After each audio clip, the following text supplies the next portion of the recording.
Hello, everybody. Welcome to this very special episode on the High Level Experience podcast. Today is Level Update 2024 recap by all of us folks here. And I couldn't be more excited to have all of you here with us as we dive into the top new features from the recent Level Up Summit in Dallas.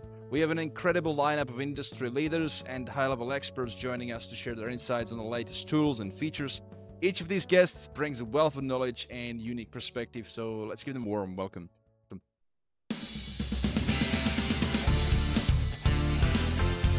First up, we have Michael Luigi. Michael is a powerhouse in the realm of snapshot documentation. Today, he'll be diving into some powerful new features, including conditional elements in the email builder, custom fields in the chat widget, advanced filters and smart lists, and the notes and stickies. You actually stole that one from me, Michael. I had that one ticked for me, but I'll leave it to you, mate. Man, those sound like the most exciting features everywhere. Conditional elements. Man, what I love talking about on a Monday. Yeah.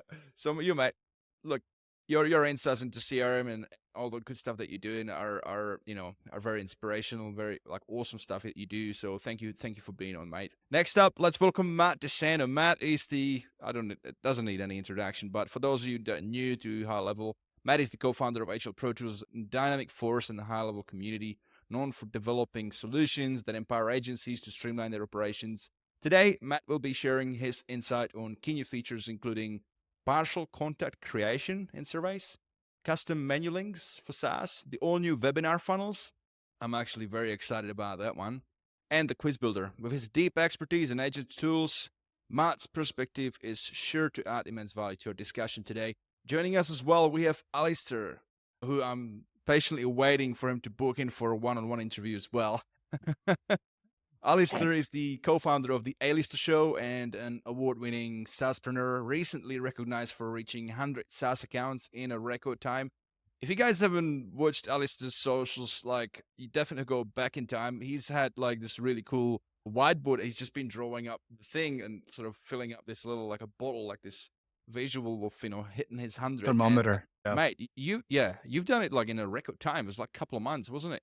Yeah, 2.5, 3 months. I went from pretty much 0 to 100. 150 or so in 2-3 months. Just complete grind, and I learned a lot along the way, and I can't wait to share that is incredible. Yeah, mate, that's definitely. So you'll be covering things about the ad manager, the community events, and the new review trigger in reputation management. I think we've also squeezed in the voice AI, didn't we, for that one? Yeah. I didn't notice that one wasn't on there, but I feel like that should probably be touched. Yeah, absolutely. So yeah, very excited to have you dive into your perspectives on these things. Now, let's say hello to Jared from Down Under. Oh, actually from Tasmania. Is that Down Under as well, right, Jared? The Down Under on the Down Under, right at the bottom. There you go. So, folks, Jared, me and Jared go a long way back. We've worked together for a couple of years on a few things, and I'm really excited to have him. He's really talented at what he does, and he'll be covering today everything to do with recurring tasks. So if you want to be really organized, recurring task is a brand new feature High Level released. It's pretty exciting. So Jared's going to dive into that. He's also going to be talking about WordPress site cloning, Google Drive integration in the media library, and the exciting Funnel AI and Workflow AI assistant. I think that one is sort of in the very early stages, but very exciting nevertheless. So thank you, mate. Thank you for being on. It's looking exciting. I'm looking forward to hearing everyone share their pieces on this. 100%. Up next, we have the legend, Alex Schlinsky.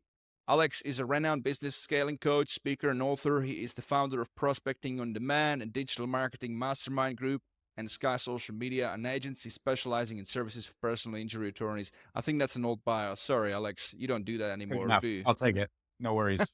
So guys, Alex is very passionate about coaching. That's his jam. And today he's going to be talking about, actually, what are you going to be talking about? I haven't had you pick your... I want it to be a mystery, when it's a grab bag and you get the mystery flavor, you're like, what is that? Is that pineapple? Is it strawberries? I'm just going to make you money. That's what I'm going to make you do. I'm going to help you make money instead of just focusing on a million features that you're never going to touch or do that you're going to be like, wow, that was so exciting. I'm never going to touch it. I'm going to decrease all of your overwhelm and tell you exactly what to do to go make more money with High Level. You're welcome.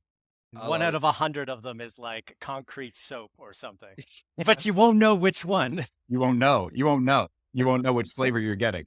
I love it. Hilarious. Let's also welcome Charles Higgins to the table. Charles, you're an edge case in when it comes to SaaS, like everybody's really focusing on like or promoting, Go Niche, but I think there is a strong argument to why it's also effective to do broad. And I saw your post today. There's somebody making a post about that, so we'll dive into that. Yeah. Guys, if you're new in the community, what I'm talking about is Charles. He's got a really strong background in CRM, and he's gone the broad. He's not really niched. He's doing really well at selling just SaaS as it is. He doesn't really focus on services. He just focuses on coaching the customer and does it really well. So he's a wealth of knowledge in the community, and he's really successful at what he does. And today he'll be covering exciting new high-level features as well, including new social planners, the advanced statistics, digital product delivery for e-commerce. There's actually some pretty powerful things in there.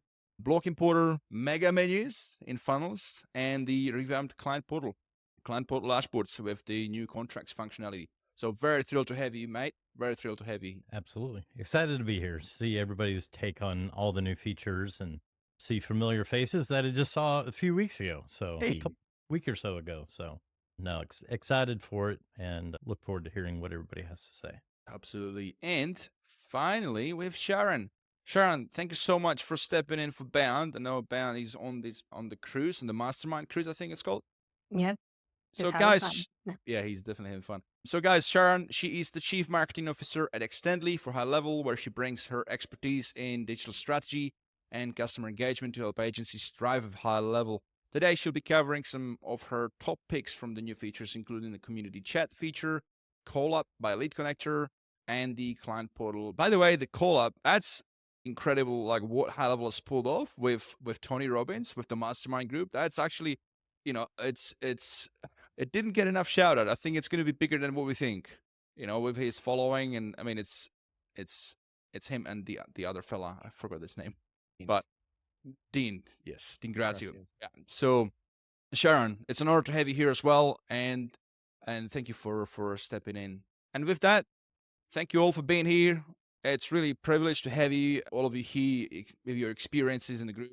So let's dive in. We have less than 2 hours. Let's dive into all the good stuff.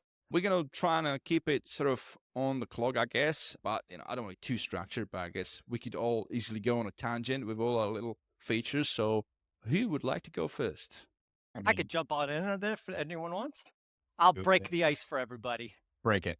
Yeah. it. So there's a lot of features. I've been thinking a lot about this. Like a lot of people have been talking about how there's this overwhelm of new shiny, right? So the 5 features that I picked, I tried to kind of keep them around a theme of what's going to actually change the operations of your snapshots, like what's going to affect how expensive it is to manage or how much more scalable it can make things.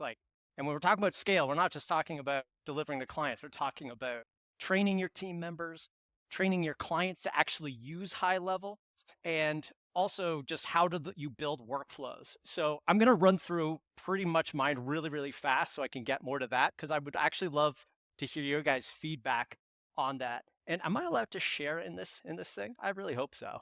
Yeah, I think Okay, you should. screen? You should be Beautiful. able to. Yeah. Lovely. Because a lot of my planning would have gone for naught if I wasn't able to. Well, you seeing behind the scenes. Cool. So the first one this one is one of those ones that looks just like a pretty new shiny, but to me, it actually is really foundational to how workflows go. It's the stickies and your action notes and workflow notes. And the reason why this is really important is that it changes where you can put the information for training clients. One of the problems that I'm always dealing with is having a separate document for your SOPs and your training. I like to have your SOPs where the work gets done. So when you're building your workflows, one practice I've always advocated for is document as you go. And one of those things you document is what should be changed. So in your workflows, if there's something that needs like an assigned to user, hey, you need to put an assigned user, you can now have all of the action notes. So any note that you put on these actions now shows up in action notes. But now you can just see everything as a checklist at a glance without having to click through a whole bunch of stuff. So this one's really, really powerful. And sticky notes, well, obviously don't need to explain much about that. We got a time to go through. The next big one is conditional sending and conditional elements in your email builder, not the template snippets, But what this one does, without going through all of the additional features, is that this is going to change how your workflows go. Because before, if you wanted to send multiple emails to different people, you had to break it off into separate branches in your workflows. And so it was kind of cumbersome, right? And you had to go and change it. And anytime you wanted to change something and send something different, you'd have to go in, make a new branch, and things were kind of really messy. So by having a conditional send, which means I only want to show this image to people that fit a certain description at the time they send it. This is going to change your workflows and make them a lot more streamlined and a lot simpler. So I really liked this feature. Oh, my pride and joy, guys. This, I don't know who else got as excited, but I got into fights yapping about this and making 2 videos on the group here. But the smart list for workflows manual, you are able to now allow you to put all of the clients' workflows that they might want to use on a daily basis or need to set up. You put it all along the top. And now you can organize your snapshots and your folders in the most technically boring way you can imagine, because you can tell your clients, hey, all your on snap workflows need to be edited right up here. All the workflows you use on a daily basis, right into this smart list. All the stuff for technical support needs, all down here. Don't look at it. How am I doing for time there? Am I still doing good here? Yeah, pretty succinct. I think what we should do also is just keep it super short. Talk about like why you like in particular. I think you've done that, and now we can Perfect. just jump in and have a bit of a roundtable. Like if anybody want to add, their take on what you've covered, and then we move on. Yeah, let's just stop there, man, because I think really all of the changes, I think those are the core ones. There's some other ones that are neat chat widgets and that, but these are the ones that are going to change fundamentally how your snapshots are run, managed, and how you train your teams and your clients. So I don't know, have you guys seen that? Am I sounding kind of crazy, or is anyone else kind of blown open by those ones? Yeah, Mike, if you go back to the stickies for a moment, that right there changes the foundation of how, the documentation for snapshots work. Because now instead of having, like exactly like you said, instead of having to have a separate doc where it explains everything, anything where you need your customers to go in and edit or change something, you can just create a little to-do list. So although that may seem small, I feel like that's a extremely powerful feature, and it's gonna show up in your day-to-day life when you're building workflows a lot. Now you should still be documenting and for your internal side, but yeah, it's the client side that's Yeah. so different, because like we have all of these actions. Well, you need to document that. But yeah, no, I like that a lot. I think it's what I like about it is like it's like in documentation you should always have like a step-by-step guide, and then even if you have that now, it's just gonna make it even more user-friendly, where they can just jump in and they can actually see on the sticky note as well. It's done Yeah. really Because good. every type of person has like a different learning style, right? Learning capability. Exactly. So you need to make information available in multiple different modes for different types of learners. And this helps you do that. That's awesome. We've already started using it like an anti-fragile consideration there. So mostly for internals, let's say you've got like a common template that you use for a webinar or something like that. And so we'll put it in the template is there. And part of the process to go live is when you do it, you delete it. And so now you can quickly pop in and be like, did they do the thing, instead of being like, they ran the checklist. You just quickly preview like, oh, sticky notes are all gone. That means all the steps were done. And so an extra kind of like, it's always the challenge of like, how do you have documentation, but then like that has an element of accountability to it. So that's been kind of a cool use case for I us. really like that. And what's great about when you do have things really documented and in the workflow documented, if you see something, you can kind of tell if something was or wasn't done. Because like, hey, well, if that wasn't done, what else wasn't? So as a tech support, where you might be jumping into a client account, you're like, oh, wait, there's still some stickies. Maybe some steps were skipped. It gives you those indicators before you start trying to trouble stuff, right? So yeah, that's a great point. You know what this makes me Go ahead, Charles. You know what this makes me think of? We've got, and we haven't talked about this yet. I don't know if anybody picked this, but we have snapshots coming to the marketplace.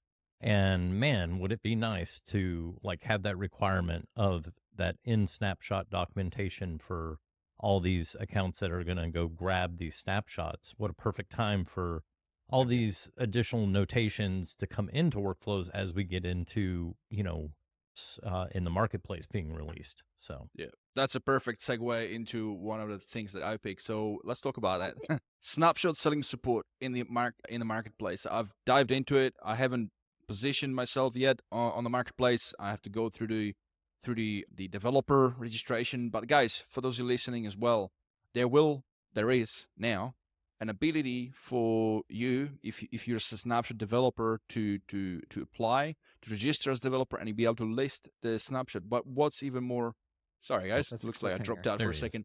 What's Okay. even more exciting is for the buyers.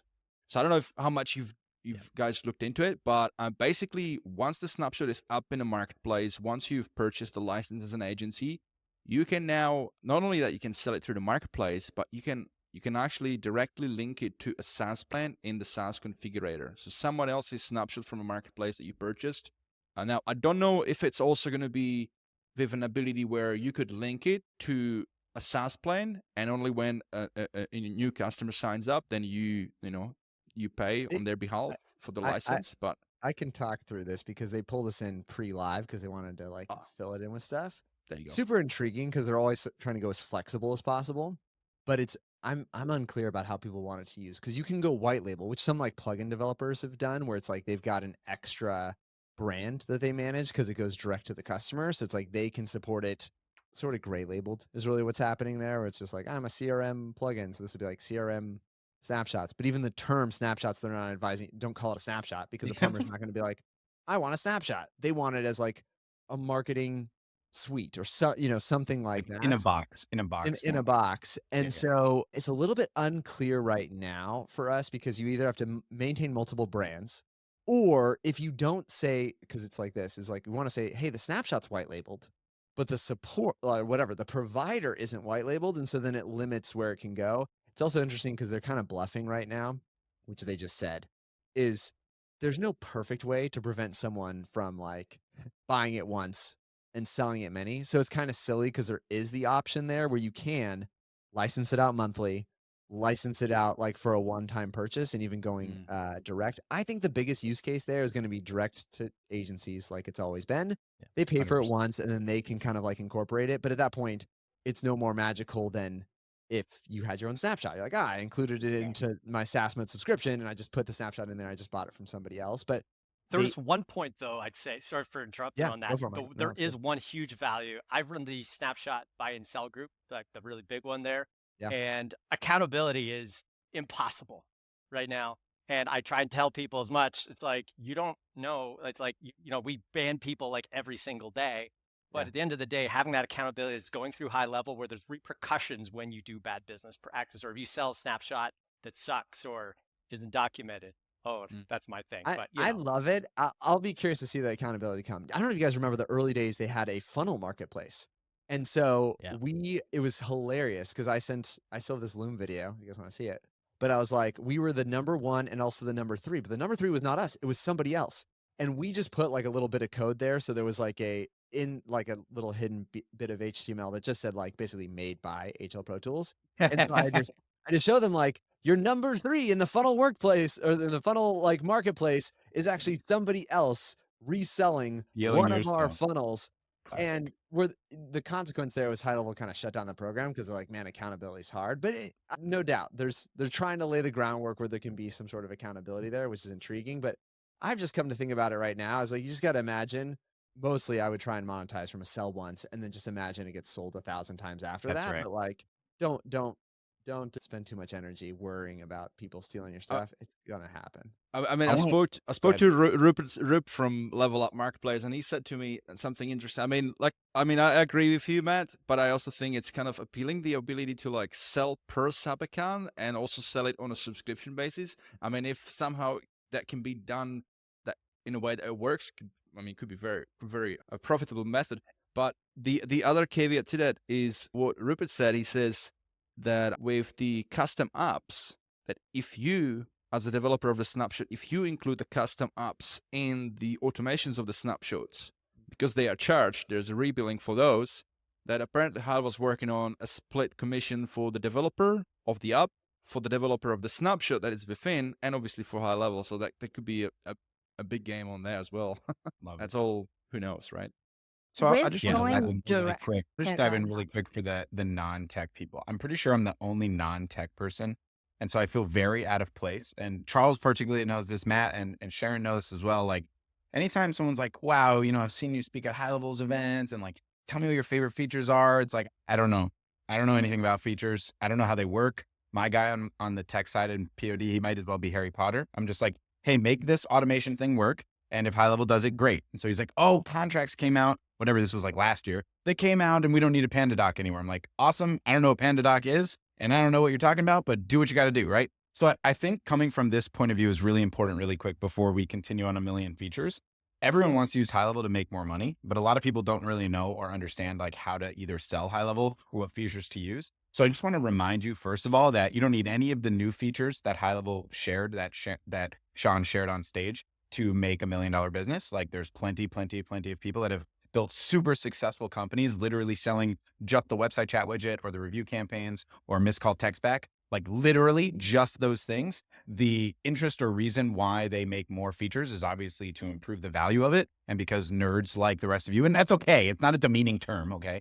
I'm a nerd too for sale, but like, developing nerds are like, I want this feature thing to work, but it's not critical to the success and growth of your business. If you want to make more money on high level, just understand this concept. And this was the biggest takeaway that I had from the event. Number one, way too many people in this space are overcomplicating things with the most complicated snapshots possible or the most complicated workflows possible and thinking that high level will never break. Newsflash, it fucking breaks. In case you're not aware of that, it does. Doesn't matter what support team you use. Doesn't matter what Harry Potter magic you have.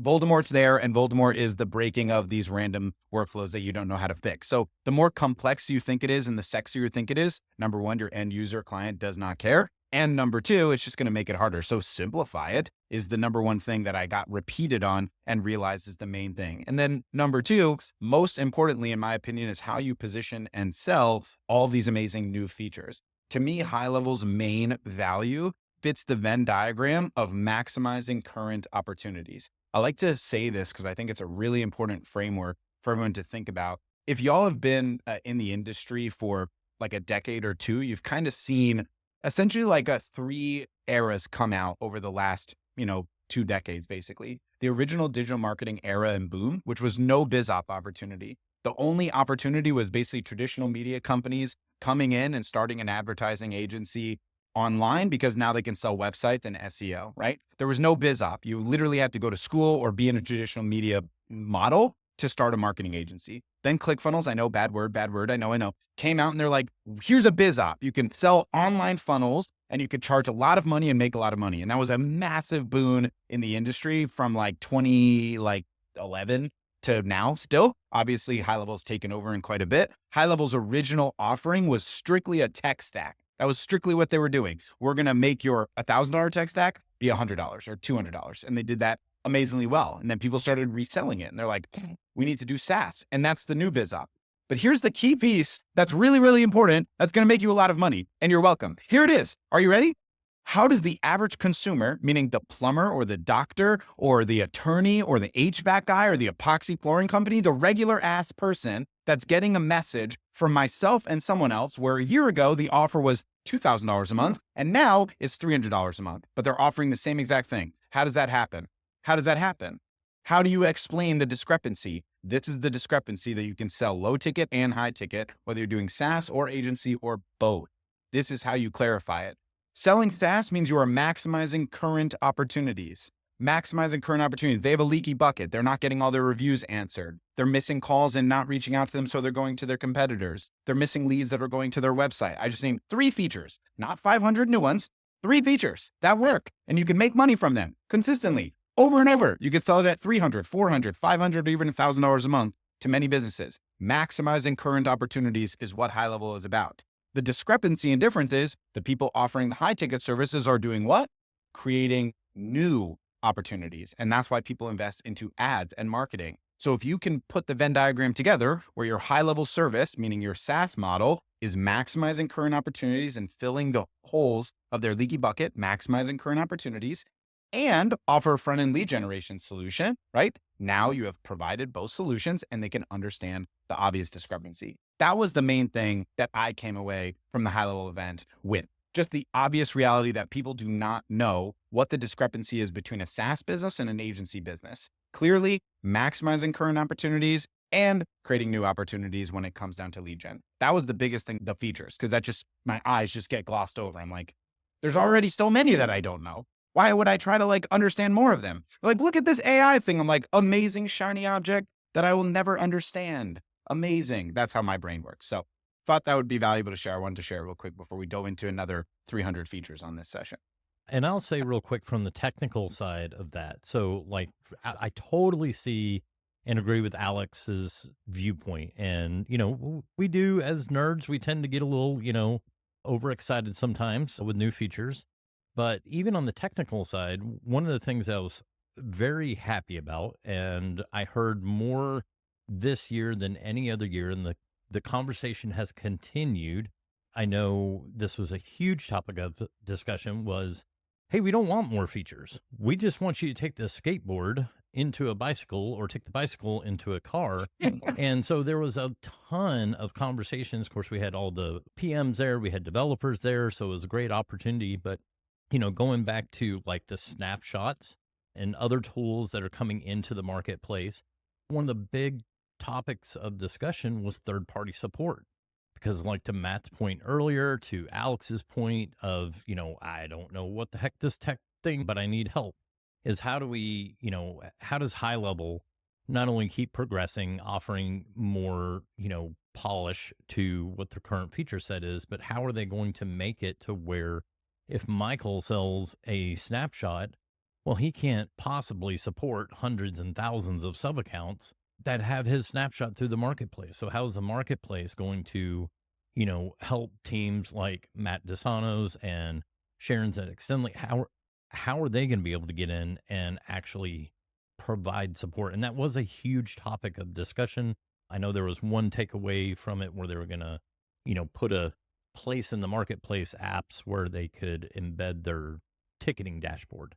So at least there was something other than just an email for support, which is, we all know, is not support. So no, I just wanted to piggyback off of Alex, because even on the technical, the nerdy side, it was amazing to hear how many people were like, you know what, we really don't want any more features. We just want you to polish up the ones, you know, put some lipstick on the pig, so to speak. On what's The already biggest problem right now with High Level, and I'm screaming on every single rooftop I can, is that you can very easily create a agency ending business. Every single one person here knows many agencies that have just, they hit that critical turning point where it's almost like no turning back. Yes. Too much stuff. They got too many processes and they don't have any way to, it's easier to create the mess than it is to put it back together. So yeah, having that support structure and that's why I was I got so excited about those kind of more like, they're techie features, but they're kind of not, because they're literally the essential parts of how do you make money with High Level. And how you make money with it is a direct effect of how easy it is to build, manage, and service your snapshot. You know what I found, Michael, a High Level over the last couple of years that's been really interesting to me, like for people that are not just like immediately super successful entrepreneurs, which is plenty of people, right? Like plenty of people struggle in the beginning. I struggled in the beginning. It's totally understandable. But like when people see Alistair going from 0 to 125 in whatever, a couple months, they're like, how do I do that? It's like, he obviously had a prerequisite skill set and understanding that was allowing him to get to this result because he did things failing forward in some way. And I want to hear his story, obviously, and learn more about that. But one of the things I find really interesting prior to High Level was like agents who'd be like, well, I'm working on my website. I'm like, what have you done for generating clients? Well, my logo, you know, I changed the color of it, and the name, you know, I thought about it for 3 hours. So yeah, like, what are we doing here? It's like, we're playing business. Like when I have a 4-year-old son, he's like, I want to play superheroes, like praise Spider-Man. He's like, Daddy, fire. I'm like, that's not Spider-Man's thing. He doesn't have fire out of his hands, but it's cool. We'll say he has fire out of his hand. He's playing a game, right? It's like in the business side of things, like the development aspect is only to a certain level if you don't put it out into the public, right? And so like, to me, that is what I feel is so consistently missing. Everyone's like, oh, the market's so saturated. There's so many competitors. It's like, well, you're at an event that are all using the same product. So yeah, you probably feel saturated, but in real life, no one knows what the High Level is anyways. And you're naming it a different thing and it's white labeled 100 times. Just go like call 10 people or go to your church and ask someone if they want to be your client. Like do any of the actual work that we're talking about. Cause I think that's like a common piece that's missing. They're like, I want to be on the town hall for Sean's new product. It's like, how many clients do you have? 4 at 197 per. Like, what are we talking about? What are we talking about? So that's why I always think of, because I'm never going to be at the level of you, Michael, on tech stuff. That's why I hire amazing people like Well, you. yeah, I mean, if you're at the bottom though, obviously that's the advice is ignore all of this. But For sure. there are people that are launching to like 100, they have 100 clients. They're an agency and For they're sure. bringing their people over to high level and they're creating 100 Nesses. So some of these features Wolves. and tools are useful at being able to, like for those people who have the team, they have the money, they have Totally agree. sales places in place. You know, those people, we need to be showing them what's important about all of these hundreds of features and Totally what agree. things are actually going to move those needles for those people. Because yeah, if Totally. you're getting started, get off this podcast right now and get a client. Yeah, like just right there. Yeah. But I think I this think is we'll valid. all This is agree to called that the one. Yeah. the high level experience, and I love the range of thought there. But like, you got to be true to what this is. It's high levels event, and if we're talking about high levels event, you can't get away from talking about all of their releases. Can't And help I it. do think, Alex, you would agree. Let's say you're trying to do sales mastery, and someone's telling you about NLP.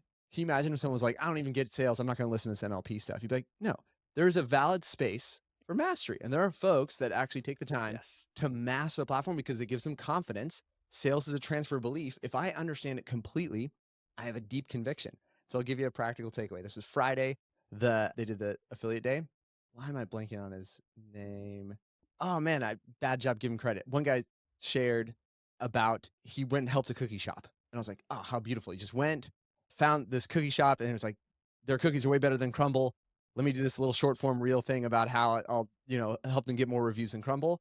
And I was like, this is awesome. I should help more local businesses. And so I talked to Molly Mahoney. I was like, hold me accountable. I'm going to DM one business per day, and then I'm going to help one per month was the goal. Saturday, I DM one business. Like, this is too easy. I'm going to DM 2. Second one I DM'd, answered. And actually, I was searching cookie shop because I was like, I don't want to reinvent the wheel. I want to make this easy. And Instagram pulled up barbershop. And so I was like, well, whatever, barbershop, here we go. Dude responds by Monday, went into the barbershop, and he was ecstatic and phenomenal, and sold him on $197 a month. This isn't like moving the needle significantly there. Honestly, I was like, the intention wasn't to charge because I was like, maybe I'll just give it away. But he was so eager. He was looking for the $3,000 a month. Like, I want to invest. I want to grow. And I was like, okay, let's rein it back. I'm genuinely trying to help you, but fine. I'll let you pay $197 a month.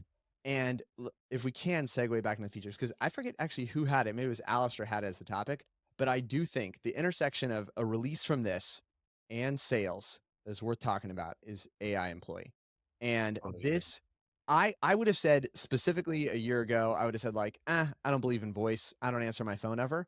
But I do think inbound, obviously, if you take the time to call the business, to have an advanced answering service, because even if you think of the experience of like you call it and it rings 10 times and then goes to voicemail, you might get drop off there. But if it rings a half a second and they answer, and even if it just says like maybe an AI voice, but it's like, hey, how can I help today? Chances are you're going to get more information and less drop off going that route. And so I would love to maybe tee it up to Alistair. I don't know if you're ready or prepared for this, Alistair, but I'd love to hear your experience or thoughts on the AI voice stuff. Yeah, let's hop into it. So the AI voice is obviously going to be a huge game changer. I think people need to understand exactly what it is first. So the AI voice, what it's designed to do is not to be like ChatGPT for your phone to where I'm going to have a full-on conversation for your business.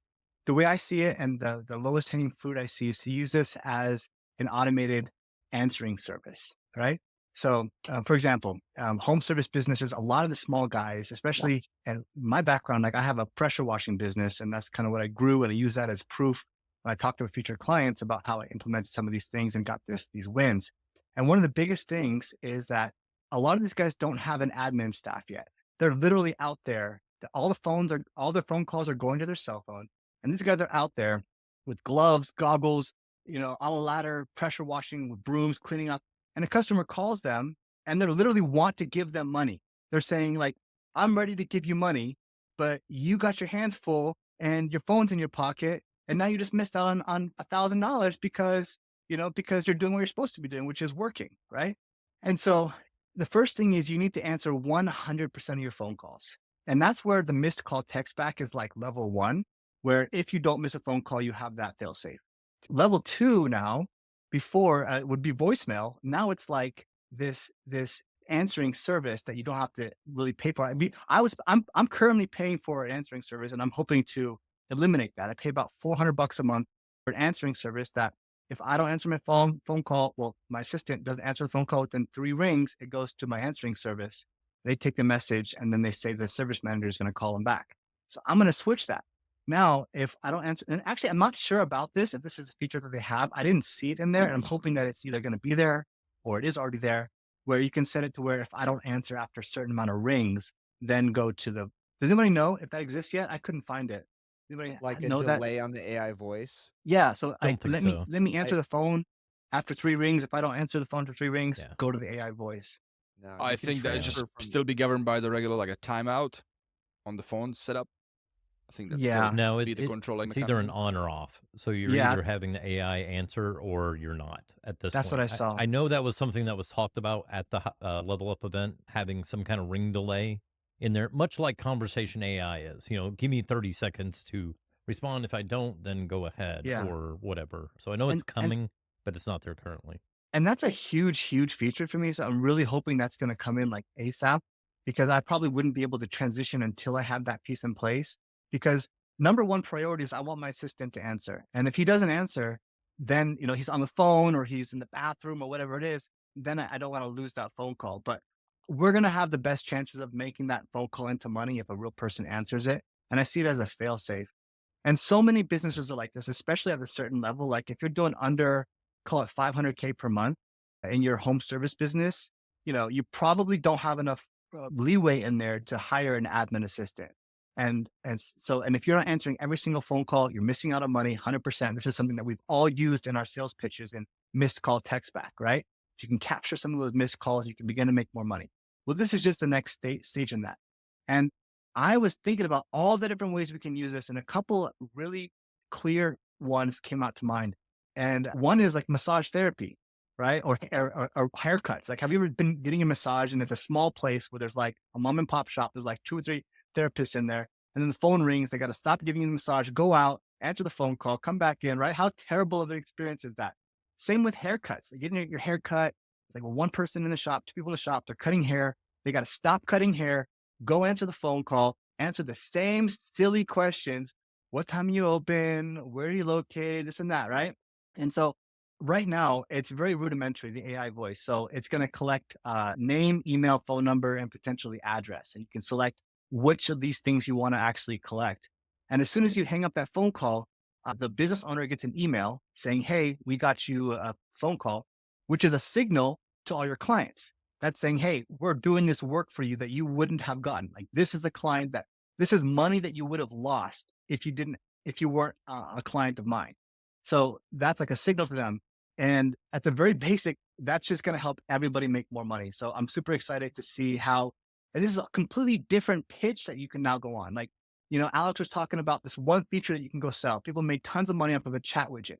Does anybody have an idea of how much money we're going to be able to go make with this whole new product service offering that didn't even exist 2 weeks ago? I can literally go to massage therapists and barbers and say, you are providing a terrible service by stopping your service to go answer your phone. Don't worry about that. I got you. We're going to set this up for you. Like, it's going to cost you X amount per month. Like, easy, right? And then, so there's a lot of cool features. One other cool thing is that after a phone call comes in, you can kick off a workflow. The way you might want to use this is after they come into a workflow, you want to put it into a pipeline so you can make sure they get followed up on, or they go into some kind of long-term nurture sequence. So now, even though it was a phone call, now they're in your email nurture sequence, and you're going to continue to follow up with them, or you shoot them a text message or whatever it is. So super powerful stuff. Everyone should be super excited about this. Huge potential, and just a whole new service offering that didn't exist before, a new way for us to make money. Super exciting. Did- I really love the AI. I really hate a lot of things because it's consistent. But one thing on your point of making sure that every single person is answered is that even if you have a situation where your AI can't give you the answers or always that, don't only think about giving answers, but just about asking questions. If you could just engage the person who's calling in and gather a couple things, ask them a couple questions and take it in and saying, now we're passing that on. That's a much simpler and less complicated way of dealing with AI, because everyone I see is trying to get the answer and then they have problems with it's giving bogus answers or it's going off on tangents. It's like, then don't make it have the answer. Just start by qualifying why people are calling and give your salespeople that information and let the client know they're heard. So yeah, Great insight. I'm a big fan. I Yeah. think to Alex's original thing, this was exactly, so it was a barbershop and this was the thing. So Alex is saying, you want to make money. I would argue there's a good amount of folks in the high level ecosystem who just have businesses. So not everybody's trying to sell a business opportunity. And so this is helpful to those businesses. You're paying $400 a month for an answering service.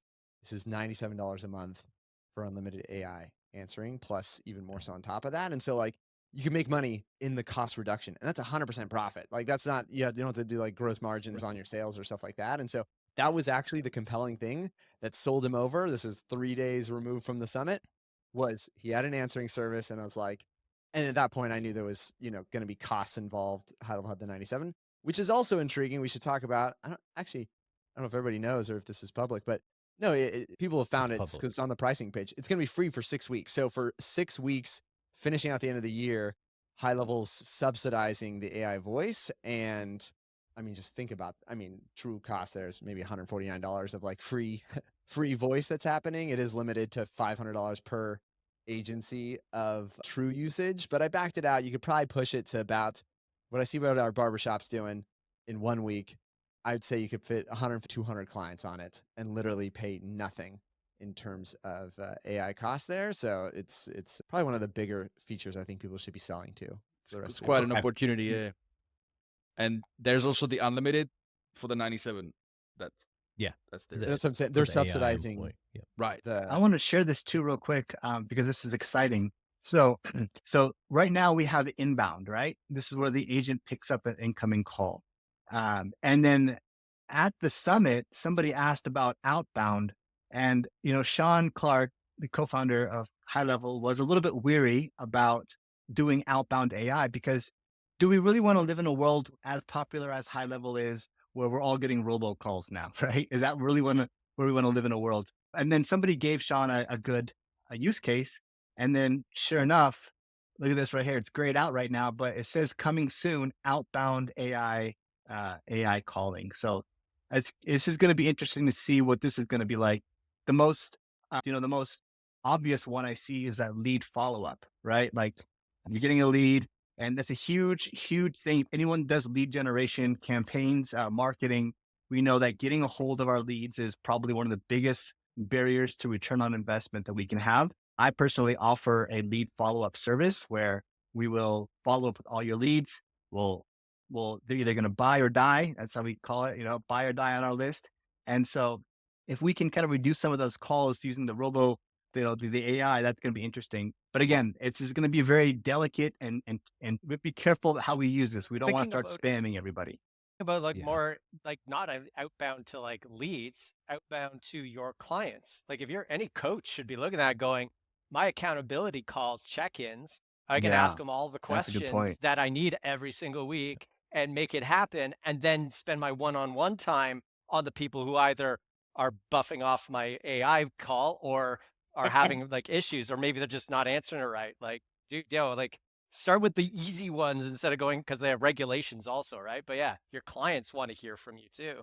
I That's an personally option. think Absolutely. that the 24/7 like sales agent model is going to be the most valued offer in High Level over the next 12 months. And the person that develops the best version of that, because I think the promise to the average consumer probably isn't exactly upon what's delivered, unless you're like really good at setting expert, frameworks and expectations. And I think a lot of people oversell and under-deliver pretty consistently. So I think if you're able to explain like the clear limitations of it, but even with the limitations, noting like it's literally the worst it will ever be right now, and it's only going to get better over time, and thus the longer that we work together, it will get better. I genuinely think it's the most valuable thing that you can provide right now in High Level that kind of fits two really unique opportunities. One, an immediate need, which everyone wants a salesperson that doesn't sleep, takes no vacations, doesn't require commissions, and is able to understand your business without ums and ahs. I mean, it's kind of a very valuable thing, but also something that's very valuable, which is the curiosity, like piquing the interest of curiosity.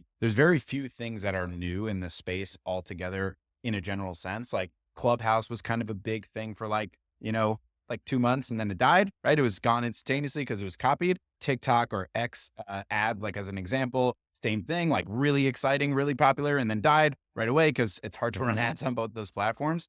AI is not going anywhere. It's going to be part of, the life of every single young individual and, entrepreneur right now over the next 5-10 years. And it's moving a lot faster, I think, than anyone. I think it's really going to be the most valuable thing that we see over the next 12 months in high level.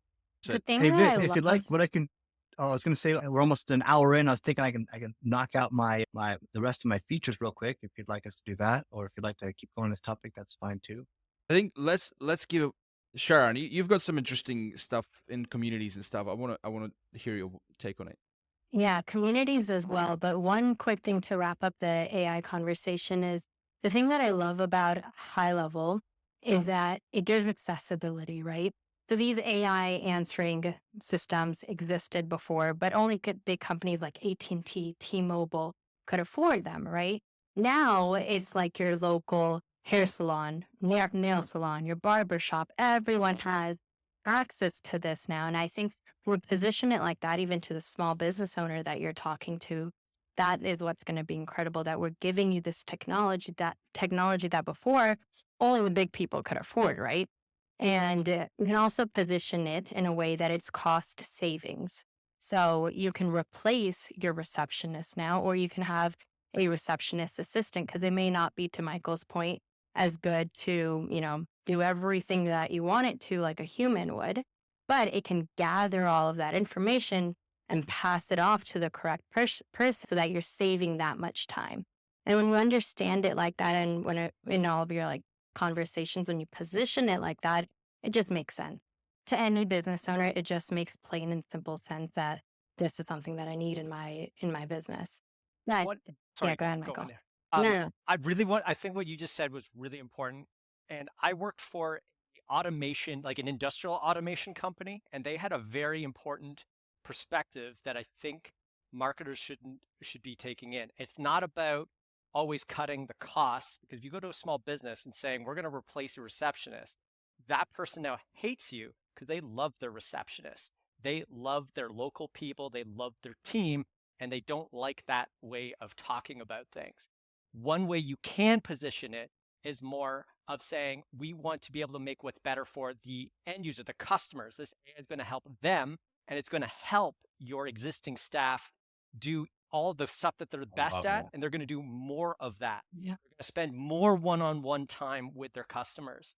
So just keep that in mind. It's all about making the whole value prop better for everyone along the chain, and not always necessary. Now, cost cutting is part of it, but I don't think that's the big. I think what Sharon's talking about bringing that back in. It's all about the customer and making the receptionist life better is something you got to keep in mind. Michael, there's 3 words that I use, which would be like efficiency is like a key, really valuable term consistently. And then complementary as well, I think is key. Like imagine going into calling someone, be like, you're really bad at your job. Can I replace you with AI?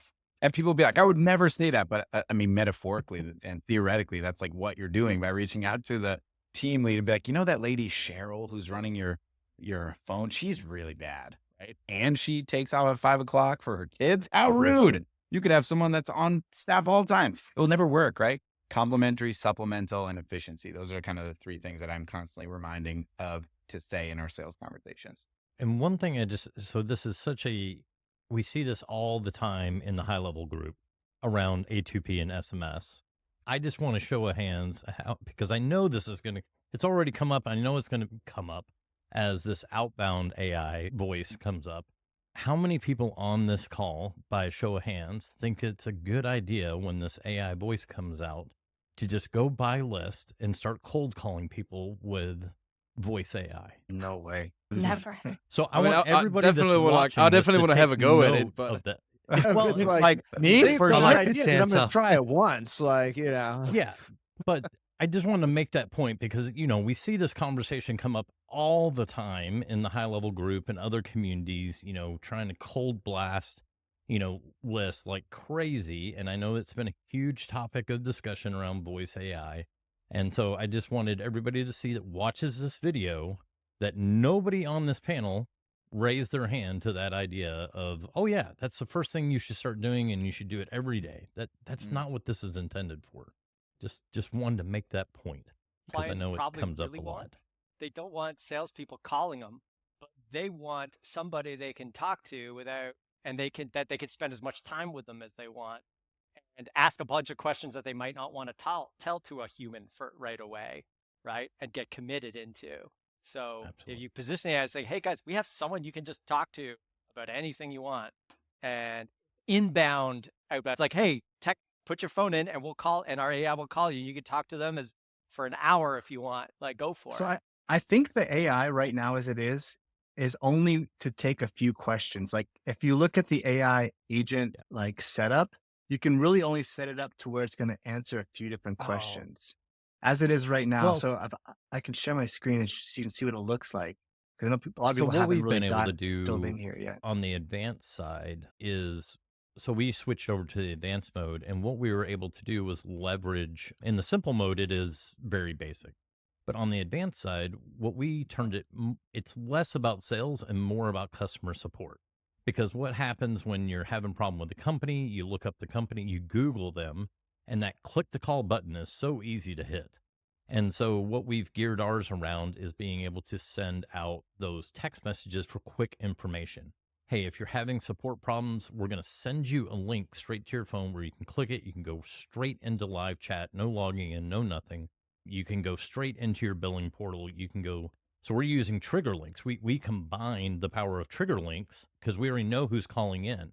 And if they're an existing client, we can direct them straight down these quick win paths for customer support and customer success, which ultimately for me is more important because I always look at the retention side. How can I lower my churn rate? If I can just focus on lowering my churn rate, guess what? I don't have to go get new clients every single day. And so that's what I focus on. So we geared ours through the advanced mode to leverage the SMS. So we can say, hey, this is an existing person. Hey, Matt, here's your billing portal. Sharon, here's your, link that takes you directly in the chat support right on your mobile device. You don't even have to log in.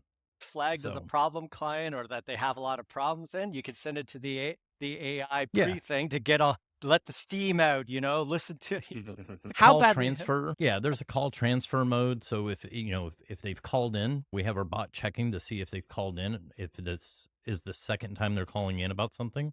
And that way it goes directly to a live transfer. Hey, let's not send them that link again. Let's get them in front of a person. But now if I can take 10 calls and turn it into 5 or 2 or 1 a day, I mean, how beneficial to the business owner is that? Not only for agencies, but for end businesses. If they're able to get those quick wins, oh, you want to schedule an appointment? Great. Guess what? I just texted you a link where you can schedule that appointment, or if you've got billing, you want a copy of your last invoice, anything like that, you can do it all right now through the incoming voice AI, which I Well, think is a huge proponent of that. and it's a helpful clarification there is you've got 2,000 characters or words, but you have to hybrid it with the messaging. So like it won't book Mhm. appointments, but it's still valid. And so being able to do is like, oh yeah, we can send you a link and then you can book the Yep. appointment on there. So there are definitely still aspects of it where someone's like, is it a skateboard? Is it a scooter? Is it, go-kart? Yeah. It's not quite car or plane for sure, but pair it with like workflows and chat or SMS messages, it still you can accomplish a good deal of stuff. Hey, Yeah. this is a good segue into, let's like customer support, right? We can all agree this is one of the best ways you can invest when it comes to like retaining your customers. And I think this is a good segue in talking about communities and the client portal. Sharon, you've picked 3 features that kind of relate. Did you want to touch on those? Yeah, absolutely. I think, as businesses grow, a community becomes more and more essential. And before this release, I'll be very honest, GHL communities was a little bit lacking, a little bit behind something that starts with the S and ends with OOL. But now I think it's comparable. You can have events in there, you have a community chat, and they released the mobile app, right? The collab mobile app, where now you can scroll through and people can not only find your community, but also other ones. So that is what makes people addicted, right? And when we talk about being sticky and being addicted to something, you want them to be you want them to spend all of their time on there. So making this app as robust as possible is going to allow you to do that. And the fact that I'm going to touch on Collab a little bit, the mobile app. You can now brand it, and it also has push notifications. So you can send push notifications to your community members straight to their phone, right? That I felt like was a game changer, because previously with communities, the only way that you could communicate to your audience was through email. And I felt that was a little archaic, right? Because people want to be able to view it on their phone as they're going. So now with the push notifications, you can do that. And events on there. The fact that it has events on there now makes it very, very similar to like a Facebook group, right? Where you can have your group, your chat, and your event. Everything is in one place. So I'd recommend anyone, if you have a SaaS business, right? Or you're a coach or teaching something, try out the high level communities feature. You're going to find that it's going to knock out the thing that starts with S and ends with the UL. And you don't have to worry about your Facebook group reach and Facebook algorithm and all of that stuff changing. So yeah, that's what I have to say about communities. Oh, one thing else that I haven't played with yet, but I believe there's gamification and awards and like leaderboards in there as well now. So that's going to be cool. Yeah, definitely exciting. Guys, we have Rupert in the house. He's just joined us. So just a quick He just intro. dropped off. Has he dropped out? Oh, he Yeah. I just think he dropped dropped out. off. Yeah. That car, it looks like. Oh, damn it. I was He, going to he was intro him. enjoying his McDonald's. I was just wondering if he brought enough for all of us. It's Oh, well- making me feel hungry. He No, won't, right? he won't get an intro then unless he comes You can back have then. my portion there, Charles, if he does bring one for everyone. Volunteer. I'm So- a Harvey's man. I'm a Rupert Harvey's has- man all through and through. Rupert has the most installs or most money collected inside of the high level developer marketplace. Yeah, he has the most apps, the most installs, and the most revenue generated in the marketplace. Let's go. He holds all the Yeah, awards in the marketplace. He has a big team. I spoke to him and he's Yeah. like, let me like bring in my like co-dev, and yeah, he's got a lot of people behind him. Yeah, he's doing some good things. But Jared, I want to give a mic to you, mate. You've been awfully quiet. Let's jump in. What you got there? I'm just sitting in the background here observing everyone else. And what I love is the AI that's come out of this. And I just love the use cases that comes out of what everyone's been talking about.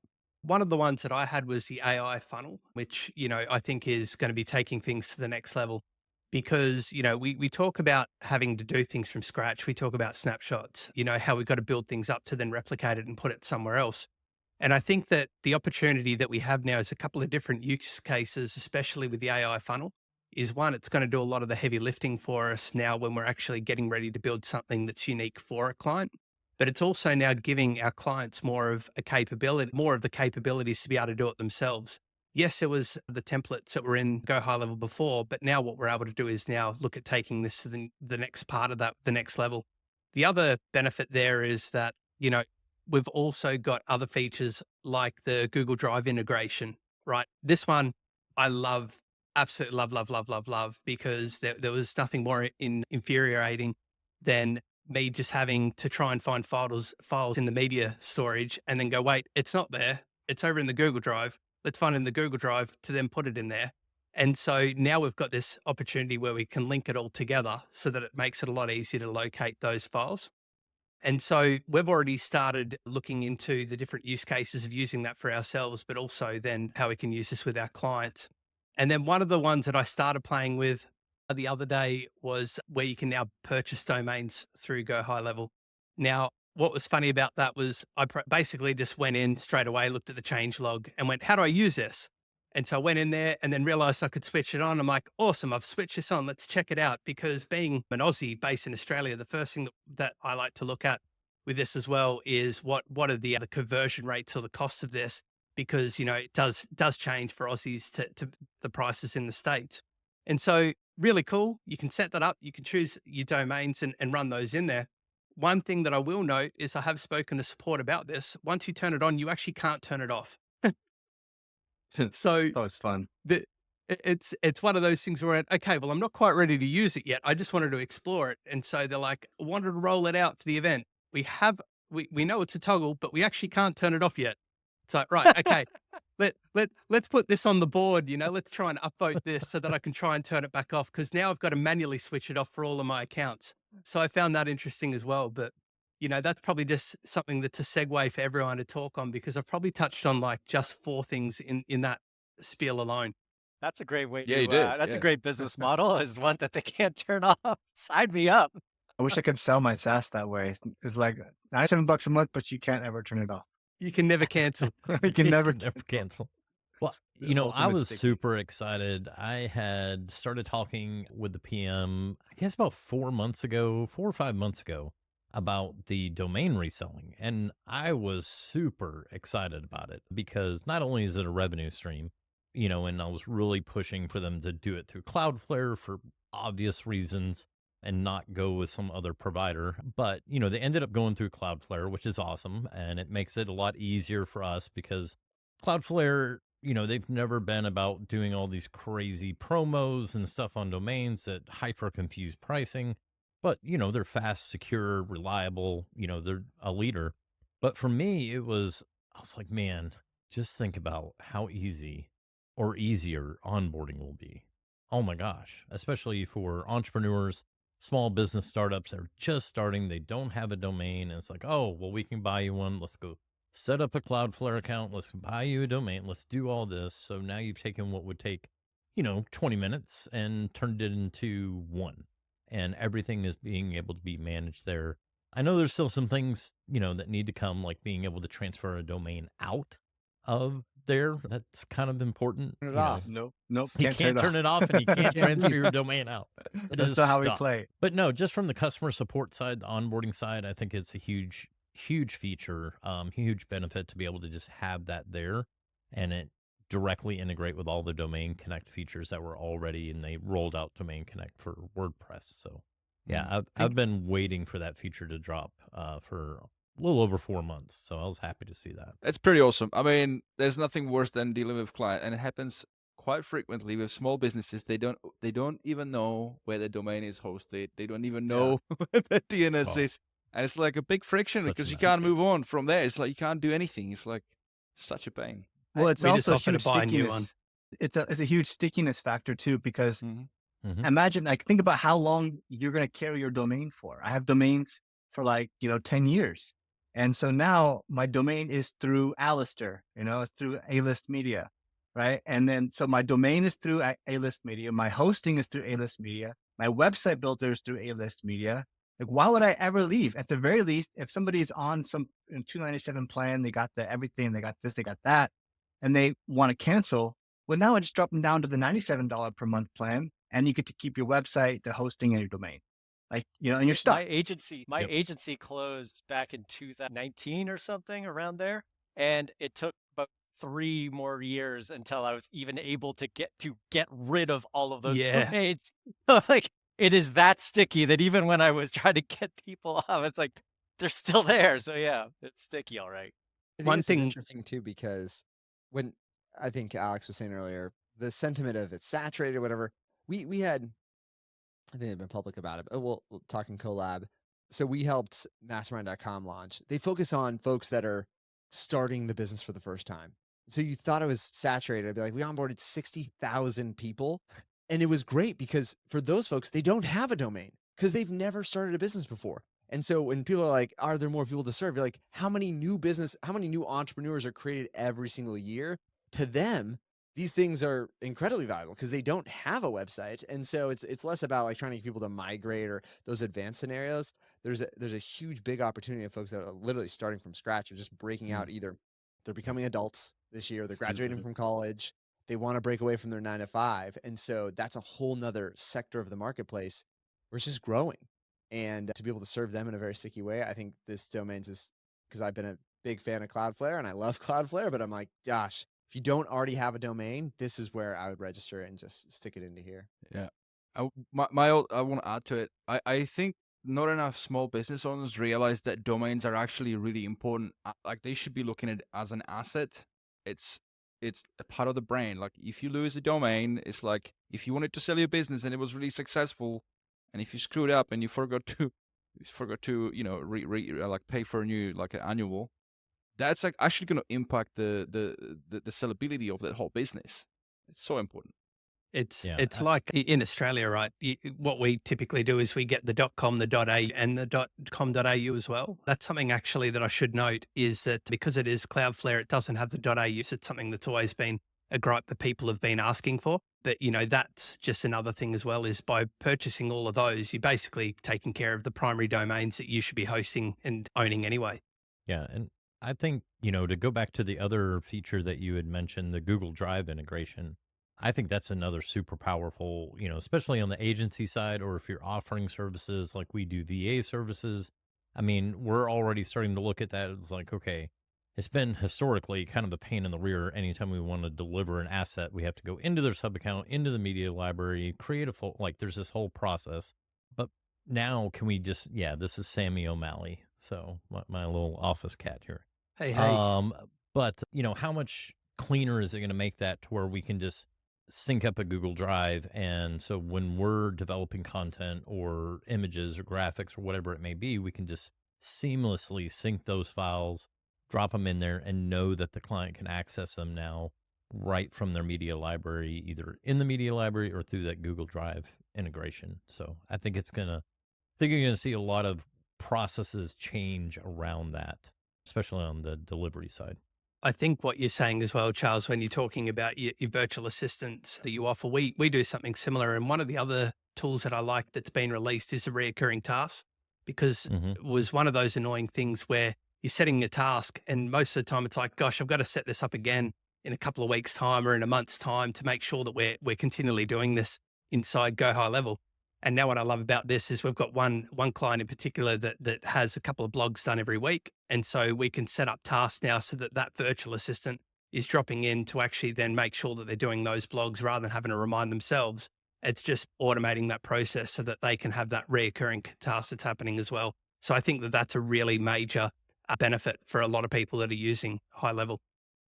Yeah, I like that. I'm definitely going to be implementing that for the podcasts. Yeah. Is there any way of there's no way of like kind of doing any automated, there's no triggers or actions for media library stuff, is there? I You don't have the think so, not API. yet. You can do something externally into it. You What have do to you do want with to get API. added to it? Yeah. Yeah, there's nothing native, but they've Okay. added into the API docs. Well, what I'm excited to see is, they touched on it at the Level Up event. They've made some slight adjustments to the UI, is the opportunities board, and turning that more into a Kanban style to where, and I think that's where we're going to see these recurring tasks starting to go. Is, a lot of us, even as agencies, we have our sales pipelines. We want to keep track of those, but oftentimes it's nice to be able to keep track of the onboarding process or where people are at in that, support or service role, and being able to tie recurring tasks. If, depending on how far they go with this in the opportunities dashboard, it'll be interesting to see where they bring that. I'll offer Awkward up silence. one of mine. I got to go back to the moneymaker, and this is, maybe it's not obvious, but yeah, it's the partial contact creation and surveys. So this is the marketer in me. We used to stack forms, and so if you think about this, any sort of like lead gen or just like data gathering on the front end, any prospect you get, it'd be ideal if they told you literally how much money is in their bank account. We'd all love that information. That'd be great. Just tell me how much money is in your bank account. I will price you perfectly, right? If I knew the opportunity cost and what your willingness and even possibility to pay would be. But no one's going to give me that. And especially if you start with that, they're like, peace out. Like this is sketchy. But there's this concept of like the yes ladder is like the more time someone starts to say yes, the higher likelihood they are to like keep on saying yes. And so you can do this previously with like stacking forms where you try to ask like less telling or risky or vulnerable information, and then as you kept on going, more vulnerable information. So it could even be like the email address. If you go to very cold audiences, like I don't want to give you my email, but they might be like, if your first question is like, oh, what kind of a business do you have? How long have you been in business? What's your favorite color? Those all feel easy because it feels like you're doing it anonymously. But when you get to question like 7, 8, or 9, then if you're like, and give me your email, and you'll put it in, like, then they're like, I've already spent all this time. Okay, fine, I'll do it. And you look at this big mass lead aggregators, like your Lending Tree, like all these like lead distributors, they know this. And that's why they set up this way where it's the less vulnerable questions to the more personal, more vulnerable questions. Previously, like with a survey, that's great, stacks the questions. But if someone abandons it, all you know is it didn't get submitted. And so it was hard to identify what was the point where I put a question out of order, or I asked for too much of vulnerable information. So we literally would stack forms. We'd have form, so that I could see exactly how far they got and where did they drop off to have some sort of association there. It wasn't perfect because then it's literally like kind of fragmented content things. So this partial submission and surveys allows you to do kind of what live chat as a channel did in high level, where you could have anonymous conversations that start and you can see they didn't want to give me their email, but I can now have a better feedback loop in my marketing. And so for us, if you want to make money and you're doing sort of cold audience lead gen, or even going deeper with the relationship, you can stack these kind of questions and put the more vulnerable ones at the end. And you will see not only a higher throughput just by doing that, but you'll also be able to get the feedback loop of like, oh, 20% didn't finish. And this was the question that caused them not to finish. And so maybe I'll adjust the question and the language there. Matt, you just opened That's a up a good one. whole world on you're talking about stacking forms. That's what you could do with the conditional emails, is that you can put, instead of having to get it all in the form, you have follow-up emails too, right? If you're Yeah. missing some information because maybe they stopped halfway because they only filled out one or two of the forms, you can now put pieces of your form in a conditional email, and it's only going to show them if they haven't answered questions. Like, let's say they gave their email but not their phone number. You can now maybe get ways of like getting more of those smaller yeses or more of those information that you need instead of trying to get it all at once. Shoot, People are that's huge. surprised that we break it out in this way, but like people, like my Instagram funnel is literally just a text to submit. So all I'm asking for is their phone number. But it's like the click. I don't know if you guys have done this, but it's the click pre-filled text, and it just runs a workflow and sends them whatever they're looking for. All I got is their phone number. But it was one click send. And then what can I do? I can follow up, be like, hey, do you want to get that email to you? And so the smaller steps you can take and the more steps you can add into your kind of like lead journey there, the greater throughput you get. We just see it all the time. And so it is extra work. And so people like Michael are brilliant at this, of like deconstructing all the processes there. But like, I know Slinsky hopped off because he was featured out, but like truly understanding the depth of the software does spend more money. Like He's like, I'm done it's like, listening to this. it's true. Like mastery of the tool does make you better at it. And I don't think people should Yeah. feel bad about trying to master the tool. So That's right. Well, it's funny. So when this feature came out, I was excited about this feature as well, Matt. And the first thing I thought of, because I do form stacking as well, and I was like, oh my gosh, think of all the funnels that I could condense and all the workflows that I could get rid of just having this one feature. Because with form stacking, that's kind of what you're left with. Is you have to build it all out in a funnel, and you have to have a workflow for every single form submission and track them. If one gets missed, you change one thing, it affects everything after it. So I'm like, holy cow, how many workflows can I actually get rid of and not have to worry about maintaining or updating and, condensing a workflow, but also more importantly, being able to fill that information back in. So if they do re-enter at a certain point, I can hopefully not have them fill out the same thing twice or 3 times or whatever it may be. So I think it's super valuable. For me, this goes in the same category as like A/B split testing and that sort of stuff. When you're trying to like continue improving conversion, especially when you have a big volume of leads coming in, all those little things, just tweaking that even by like 2% just makes a huge difference. So that is a really good one, man. I like that. And maybe that could be even like if they came up with like an analytics, like a report where you could look at a form and the questions, and you could see per period of time and how many submissions and what particular question, how many percentage at what question, so you could really easily narrow it down. Oh, at the question level. yeah, Yeah. you're saying like a visual analytics there, because Ah. there is analytics right now, but that would be cool, like an aggregate It would. visual analytics. That'd be super. Yeah. Kind of like funalytics, but like for surveys. This is totally off topic, but well, it's not completely. I made a troll form talk about breaking things out and getting that engagement in. And I was trolling somebody. I made a custom form just for them that every question, there's like 20 questions, and every single time they answered a question, it would take half a second longer to load Yeah. the next question. So by the time they're off to like question 12 or 13, it's loading like 6-7 seconds after. And then the final one, if you try to click the button to finally to submit, it would jump to the other side of the page. Oh my You could, so yeah, the buy-in is real. So That was a fun one. Matt, This Matt, is how you- nerds annoy you as we do things like Oh, that. yeah. Yeah, never piss off a nerd with lots of free time in the evenings. Matt, let's continue on what you had there, because this is a good segue to quizzes. I mean, form's great. Quizzes, that's Sure. I mean, very similar in a way. Yeah, similar thought process there, and I'll just you know what's interesting? The two that you kind of like highlighted, talk through this, the webinar funnels and the quiz builder.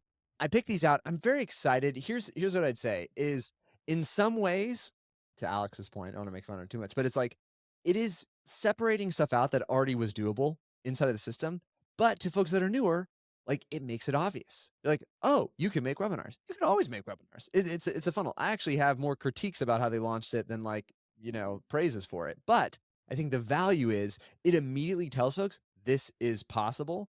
And so it's intriguing. So on the webinar funnels there, you know, it's like another page builder section there.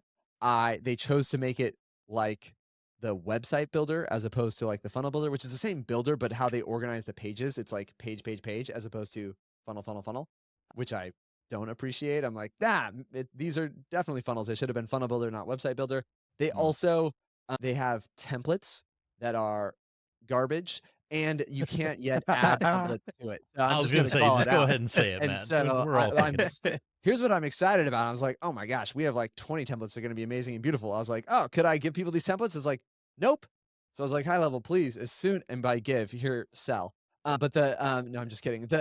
When I think it's going to be a cool opportunity. I think there's lots of, it just makes it simpler. Same thing on the quiz side. I'd say the same sort of thing. It's like, oh, I would just do surveys, but it splits it out. It makes it easier to understand. I think there is more kind of like the scoring possibility there. And I know there's a number of folks who have specifically gained a lot of traction just around quiz funnels or like this quiz method.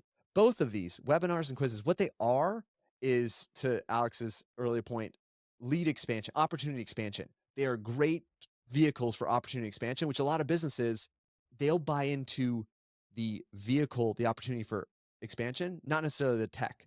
So you tell them, hey, you need a quiz funnel. They're like, I'm bought into it. I need a quiz funnel. Then it's like, where do I build my quiz funnel?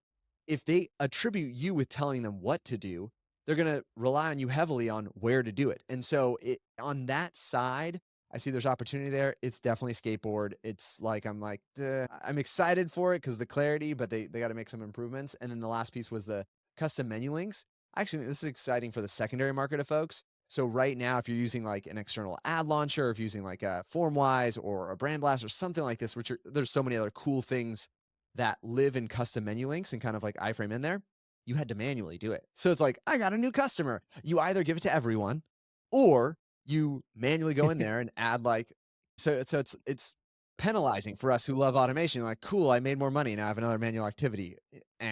So this now corrects for that finally, where now you can have custom menu links that are attributed to the SaaS plan. And so it's not like, it's not like, congrats, I have some manual activity here. And so that one is fully fledged out, works beautifully. And we'll just continue to create validity for the secondary market of folks that are innovating faster than high level and creating cool add-ons.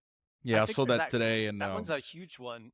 Oh, sorry, Vin, I'll say no, real I quick was just there. On, yeah, go ahead. on that point there, it's like the agencies that are doing custom work, being able to give them like their documentation at scale too, right? Because it's like you can have the generic snapshot, but when you do custom work, to be able to like have to update something individually for that one person, yeah, that's super huge. So they can get everything they need in one spot.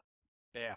Yeah, I Sorry, saw that. Sam. It was a nice surprise. Like I saw that today in the SaaS configurator, the custom manualing. I'm like, that's a really nice one. Michael, good that you touched on Snapshot, because I have one last remaining bit that we kind of skipped over, and it was to do with the ability to push snapshot push history. So whenever you now have an ability to actually look at the history per snapshot, to what sub accounts that snapshot has been rolled into, and what date. So you can now see push date. You can see the status of like how many sub accounts have successfully got it or failed or pending.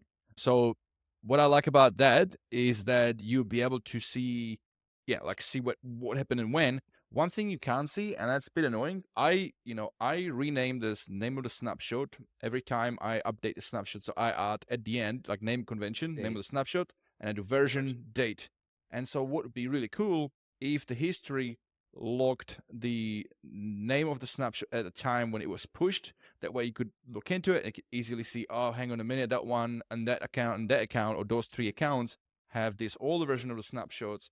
So I might hold off loading that one when I have like a new version, things like it. Just gives you more options to like better manage on when things go bad. everyone that's listening to this, you need to do one small thing. You need, anytime you press the refresh button on your snapshot, you need to call that a new version and document it down. Especially this for more people with teams. And the reason is the amount of times that people jump in and make changes to their snapshot and don't tell anyone. Usually it's like the business owner or like the, a management person saying, I'm just going to go in quick and touch some things. But you just do that one thing and make sure that you document your version history. If your version history doesn't match the snapshot account, you're going to know that something's wrong, because what so happens so many times is people change their snapshots, but they don't document that they changed it. And then when you're trying to fix the client account, you don't realize what you're fixing anymore. So dude, the history, being able to see it, that's also the who touched my shit button. It's like, hey, why the heck is this snapshot different? Who touched it? And now you can go back and see it. Can you see? I didn't notice that. Does it tell you who did it? Oh, it doesn't. No. That's a good one. It Still, needs. still anonymous. People Oh. can still prank on you. I actually think I'm hoping this is the foundation for a revert. That's actually what most folks want, because this is like you make a mistake, now you can find out where the mistake was made. It would be incredibly complicated, but I'm like, if you're timestamping when a change occurred, the next phase, it's probably what so many folks want, is the edit undo button, because that's like, it's like, congrats, I figured out how I mess up all of these accounts and what time I messed it up. But I'm hoping that this is like them being like, okay, we know when it happened and what happened. What if we could revert back to that experience?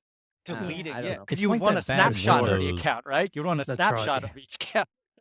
It I know. reminds me of those bad Windows updates that you're like, okay, roll back that update. Like, no, this broke everything. Let's roll back to the previous version. I can't use this. Yeah. So step 1 is have version control. Step 2 Right. is, what if I could go back to the old stable version? Deleting, because that's the thing, is you can add can add. snapshots in, but you cannot delete anything.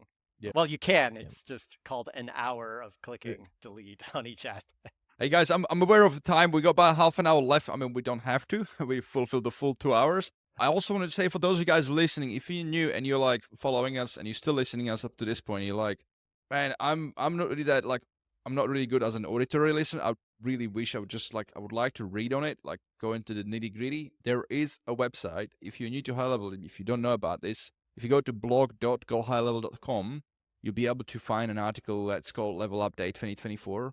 And you can read into all the new features that were released. There's a changelog, like a link to changelog articles and more. So don't stress about it too much with what we're talking about here today, because you can definitely go and dig deeper. The whole purpose of today is to, just to have a bunch of nerds together and Alex Schlinsky to go and talk about all the good stuff, I've just pictured that you should have said this right at the start, Vit, because I can imagine people listening to this now and they've just been like frantically taking notes Taking from notes. everyone and what they've been sharing. Like, I can't Yeah. miss any of this information.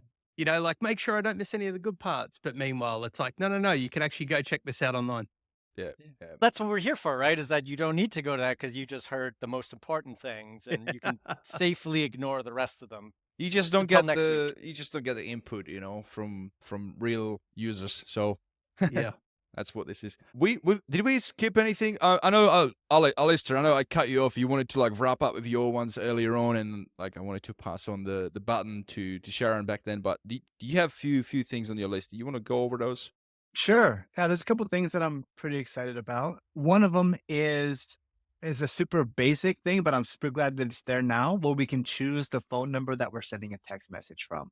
Right? That's Like, come on, this was a little overdue, but it's like, We used okay, to reassign it to a different user and then reassign it again, Oh gosh, like it's such a just to pain. Yeah. change the note Yeah. that was going out. So this it was is bad. So for context, if you're new to High Level and this is, this is a feature that you now have out of the box, let me explain to you the pain that we had to go through before we had this.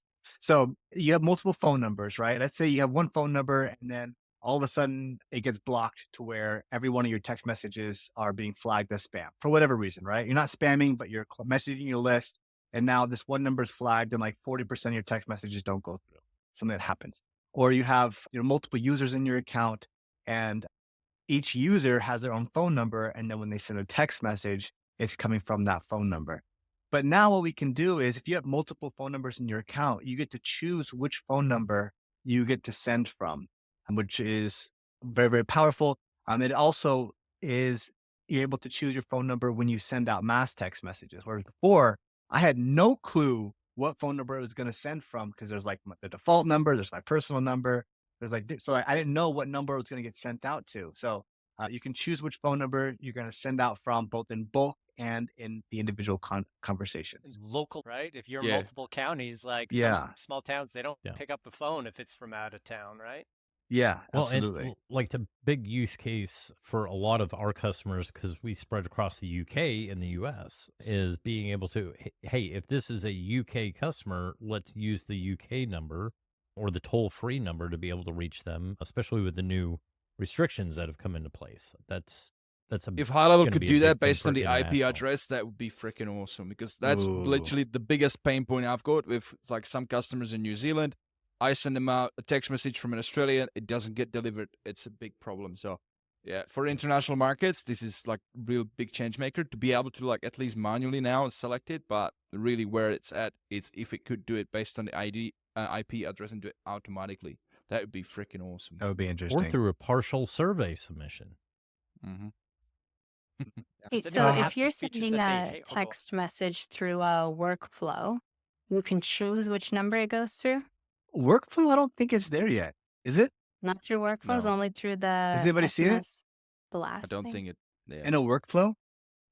Can you choose? I can Yeah. check real quick. I have it open. I'm looking at it. I can. don't think you can. Well, you could change. You could choose based like You, what would you be could your choose the criteria for workflow that they're in. Yeah, like what's the criteria that you're choosing which number to send? Use the same criteria for that. Sorry, no. you So keep on on the back end, on the workflow settings, you can now blank slate rule like this workflow is going to use this number, but that's for all contacts. So it's not. And so Oh, you it's can- per, oh. yeah, that's what we're saying. It's still per workflow. It's not Yeah. in the action. The Kind of like when you SMS said like level. the default But you could email. change. Yeah, you just need multiple workflows and then just No, have no, a exactly, controller. exactly. Yeah, yeah. It's just like it, Yeah. and so that's where like to the regional stuff. If you have smart lists, and so like to the IP, I think the best is they will do some sort of like country assumption. I think based on IP submission, at least they'll do state assumption there. And so you could pick like a number per state and basically be like, oh, I'm going to Yeah. filter by all the people inside of this state. I'm going to send from whatever a number in the major city, the capital city, whatever of the state, kind of a thing. And Yeah. so the bigger useful one would be country, because that's where you run into the issue, because you can't text cross That's right. country numbers like that. You can have multiple locations and numbers, but yeah. Yeah. So two other cool little things I wanted to mention. One is that you can now use review as a workflow. So as soon as you receive a review on Google or whatever, then that can kick off a workflow. And the way I see this happening, already a couple of things happen when a review happens. So first of all, it automatically replies, right? We have reviews AI. So if you're not familiar with that feature, it kind of happens out of the box and it scares some people, including our clients, where it's like you hook up your Google and all of a sudden you got like somebody replying to all your reviews, which I think is cool. Some people just like to be known first, but it just kind of happens automatically, which is cool, I guess. Think about like this. Here's how I can see this being useful. When I see somebody that leaves a review, I see that as a high intent individual, high intent client. And if you have a big business where you're getting a lot of customers and you're not sure who to focus your time on because you're limited on the resource and you can't focus on everybody, well, someone that leaves a review is probably someone that had an amazing experience with your business. So you can add them to a workflow and say, this is my high intent customers, and they may be primed for upsells or upgrades, something like that. And those are your promoters, right?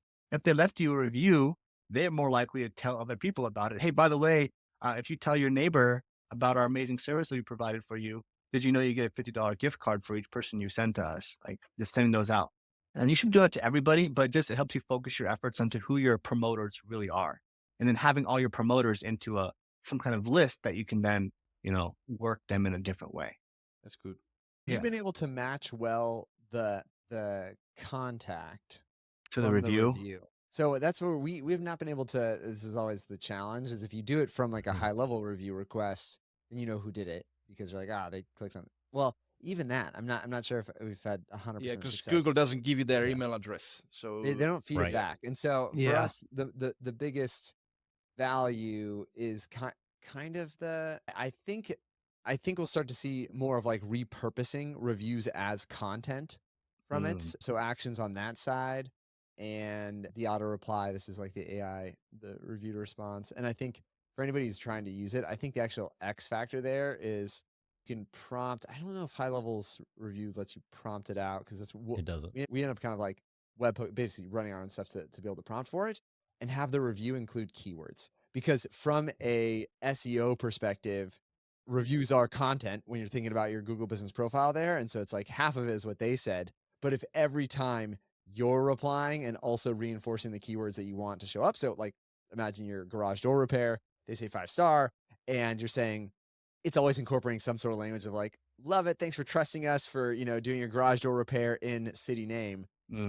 Your 100 reviews also are 100 extra keyword lace reviews, reinforcing like, we pride ourselves on being the best garage door repair in St. Louis. And so now when someone's searching best garage door repair in St. Louis, you've got like on property keywords there. And so I guess if anybody's doing this, use this as a secret sauce to Alex's point, sell the benefit and the payoff there. But that's beyond just like, ooh, it's a friendly weird robot that replied. But like, no, it's a friendly weird robot that is doing SEO for you. Yeah. That's right. So I haven't actually tried it myself yet. That's just my idea of how I'm planning on using it. But yeah, I'm curious to see how well it matches the contact to the actual review. It's going to be interesting to see. Another Yeah, I know, feature like that's Matt was saying. oh, go I ahead. was just going to say, I know, like Matt was saying, I mean, we've tried it a million different ways, and we could never get a very high accuracy on the matchup. So hopefully that's something that High Level can fix at some point with all their power and might, convince the And so powers to be to give us more data. to the use case, all that you can get is the reviewer name.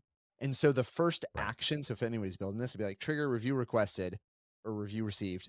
The first action is find contact is what you can try. And all you can do is look it up and try and match it based on the reviewer name. Like out of like Google, you get reviewer name, rating, comment, source, and spam. Oh, I see. And you're like, okay, so if you can match them, it's kind of like the Facebook contact matching where it's doing the same thing. It's matching it based on name. If the name's exactly the same, Rarely is. voila. If it's not, And I guess, Not much for one thing that I could quickly think of off the top of my head is if you're sending out that review request, if you're doing it through an automation, you can tag them. So at least that way, if you're basing it off that trigger, does this name match and do they have this tag? Because I know I sent them a review request. You're still going to run into the problem where you have two people with the same name that both have the tag. So, inevitably it's going to happen at some point. But yeah, it's getting there. It's getting there. Cutting the problem in half. You'll never get rid of it. You'll Right. just I mean, keep Yeah, do the best you can and move on. Yeah. Slide along. That they're making to the ads manager. So the ads manager for me has been, we use it all the time. I don't know if a lot of people are using it, but my business model is we teach people Facebook ads. So we have a program where you learn Facebook ads, and then we can help you with the implementation. And then for an upcharge, we'll actually launch your ads for you. But we're not necessarily managing people's ads to where we're like owning their entire ad account. We help them get up and running, which is like one of the biggest pushes of a ad agency is like that's where a lot of the work comes from, is the initial launch.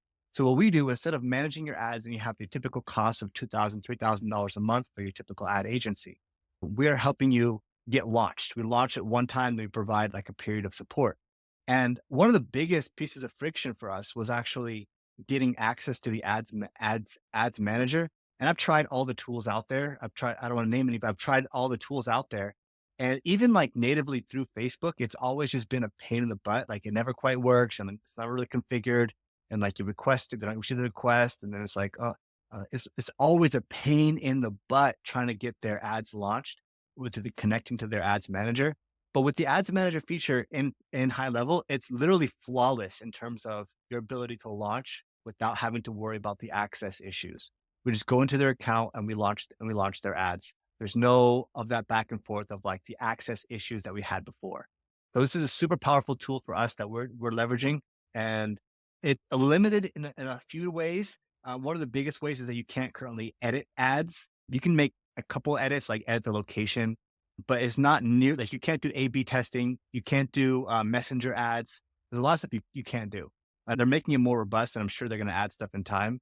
But a couple of features that they added recently was the statistics for the ads manager, which is cool because before we were launching the ads and then we had to just back out, okay, how much did they spend? How many leads came through the automations? And so, but now we can actually look at, more detailed statistics based off of their ads, which allows us to almost be able to like monitor their performance in ways that we couldn't before. So the new update is that they have ads manager statistics built into high level. So we can now kind of look at how their campaigns are performing without needing access to their ads manager, which for my business model, that's been like a huge, big thing. Be able to Well, and so- trigger stuff off of that. It's like when ad spend hits a certain mod or a conversion rate hits a certain, you can now build a bunch of automation. I'm That would be dreaming. interesting. That would be interesting. That Not would yet. be interesting. One of the big discussions that I had, so I talked with the PM, I had a meeting because he wasn't actually at the event. And so set up a meeting with him the next week. Because, honestly, I think it is a great tool to put in your toolbox as an agency owner and offer that to your clients. The problem is they've had really low adoption of it. And one of the biggest holdbacks, so if you're still listening to this, one of the biggest holdbacks, and it sounds like, Alistair, you're doing the percentage side, right? No, Where- I'm not. Oh, No. So we just you're we not. just You're charge hooking up. we just charge a flat rate for whatever it is we do. I gotcha. really did not like that percentage thing. I didn't see how Well, anybody and could so make money yeah, off of and that a lot personally. of people had a problem with this. There was the big caveat of you had two different models that you could go after. You could go after their percentage, where high level takes a percent, and then you have your markup of percent, which confused the living daylights out of most people. And then you had the where you could pay $97 a month. Well, the problem is that a lot of people that are new to high level or new to running ads had no clue which direction they wanted to go or what the platform even looked like. And there was this huge caveat of, hey, once you pick an option, you You're can't stuck. switch it. Can't Stuck. turn it And off. it's like, Can't well, turn it then off. I'm not turning it on, Yeah. So good news is this quarter they are planning on removing that, so you can actually switch. So if you Change your wanted to mind. just see what it looked like without putting out any money, you could go the commission side, so that way you can kind of see what it looks like in there, play around with it, and then you could flip over to the other plan, which I think is the better plan for most people, is just paying for access for all your sub accounts and Yeah. being able to rebill it or resell it for whatever you want. I was excited to. One thing I will say, I was actually kind of impressed. If anybody's looked at the social media templates that are in the template library from High Level, they're absolutely atrocious. They're horrible. So Right when I there saw next to the Never webinar exist. templates.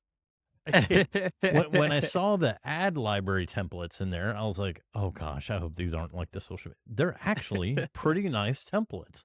I mean, granted, they are very basic templates. You'd want to create your own, but the fact that they have opened up the template library to that, so companies like what Alistair is doing, where they can prepare, they can take what they know and they do well, prepare these templates, use custom values or whatever they can to backfill those templates and be able to just drop a template into a sub account and offer that with different industries. And it just makes that whole process so much easier. But yeah, Yeah. wanted to let everybody know they are removing the part where you pick one and that's it, because It they've does had feel like really high low adoption consequence. because of that. Oh yeah, you get there and you're like, I don't know the right answer. I'm gonna go with. Like, I'm not no. ready to get married yet. Yeah, I Oh, just yeah. want to I'm look afraid of at it. Can we go on a commitment. date first? Yeah. Yeah. Is that You know are what? those templates available now for the social media? They Or is are. that- So if you go into the agency side, if you go into your agency and template library, you'll see them in there. And they've got quite a few in there. I'm sure it'll be like website and funnel templates. They'll continue adding more, even though they've seemed to have totally forgotten about social media templates. Hopefully they'll keep It was one adding of the to ad earlier library. ones. That's why I said. It was. Yeah. I gotta give a shout out to Gustinson. If you guys know Gustin, Mm-hmm. Pre-built all of the- sections. Thank you. the pre-built sections. Oh, Those are the best templates inside of High They're Level right great. now. You go to the funnel website. That's why I was so surprised when they did the webinar ones. I was like, I'm pretty sure like Gustin had pre-built sections that look 1,000 times better than this. But yeah, as they come up with the new Absolutely. template areas, they get better and better. But that and the global, actually that's part of it now, like the global sections across a sub account Mhm. for funnels as opposed to Yes. just global sections in there. This was not a summit release, but I'd say there was a lot of stuff in the last like 6 weeks pre-summit that they were like gearing up for, and I've just trashed their templates too many times, so I had to give them some credit. So Gustin was a good. Yeah, I mean, as long good as hire it's over true. there. Are you It's true. Speak on. saying that global sections can now be like actually be global, like across funnels or websites? Across the account, not Yes. just the Epic. not just the single one. So basically, the annoyance was global sections used to only be in a funnel, and so if you create a funnel like a footer, you're like, I gotta either have a massively long funnel that has 100 steps in it because I never want to like have to manage those global elements. But yeah, with the global, or I forget what they're calling it, but the stuff that Gustin did, That's now you awesome. can create your own version of the same thing, and so essentially have global that are actually global. Freaking awesome. A big push for that was blogs coming in because it was a totally separate builder. And it's like, hey, I've got this great website or funnel. I've got my header that is nailed, my footer that's nailed. Oh, by the way, you can't import or use any of that in the blog builder. And it really threw a lot of people for a loop for quite some time. So, which I'm happy about the blog importer, because I think if you're not using High Levels blog, like if you're of the thought process that High Levels blog builder cannot generate you traffic, there's a lot of people out there that are generating a hell of a lot of traffic off of High Levels blog builder in short amount of time. Not like, and these aren't expert bloggers, I'll tell you that, but they're generating a ton of traffic. So I was glad to see that import to, with the additions to the WordPress hosting, additions to selling domains and things that they're bringing into websites and funnels. I think, being able to get people off of WordPress or out of Wix or whatever system they've been using, be able to import that blog is pretty powerful for sure. I gotta bounce, guys. It's been fun. Yes, Thank I was you gonna so say, much. it's 10 to 11 p.m. for me. I'm kind of fried out. So I just really Let's quickly, go all night. Yeah, I could go another 2 hours. hey, We're Do halfway. it. one It's last still the thing. morning here. I just gotta fulfill my OCD. I have one last thing on the list, but Alistair, if you gotta bounce, you gotta bounce. So thank you for All right, being on. guys. Guys, See ya. Pre-built See ya, Alistair. segments for targeted email campaigns.